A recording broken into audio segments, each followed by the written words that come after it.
ভাবা যায় বিশাল সমুদ্রের বুকে আস্ত অক্টোপ্যাস আর জ্যান্ত মাছকে যখন টোপ হিসেবে ব্যবহার করা হয় তখন জলের নিচে ঠিক কেমন ভয়ঙ্কর দানব লুকিয়ে থাকতে পারে। কয়েকটি প্লাস্টিকের বোতলের সাথে দীর্ঘ সুতো আর জ্যান্ত টোপ বেঁধে জেলের দল ছেড়ে দেয় সাগরের পাড়ে।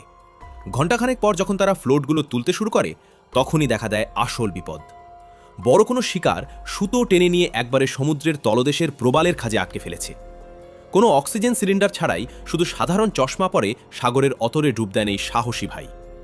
পানির নিচে গিয়ে সুতো ধরে এগোতেই চোখে পড়ে এক অবিশ্বাস্য দৃশ্য। পাথরের আড়ালে লুকিয়ে আছে বিশাল এক টাইগার গ্রুপার। পানির প্রচণ্ড চাপের মুখে লড়াই করে মাছটিকে টেনে উপরে নিয়ে আসা মোটেও সহজ ছিল না। কিন্তু অবশেষে যখন 5 কেজি ওজনের এই দানবীয় গ্রুপারটিকে নৌকায় তোলা হলো তখন জেলেদের চোখে মুখের আনন্দ ছিল দেখার মতো। সাগরের বুক থেকে এমন শিকার পাওয়া সত্যিই ভাগ্য আর কৌশলের ব্যাপার।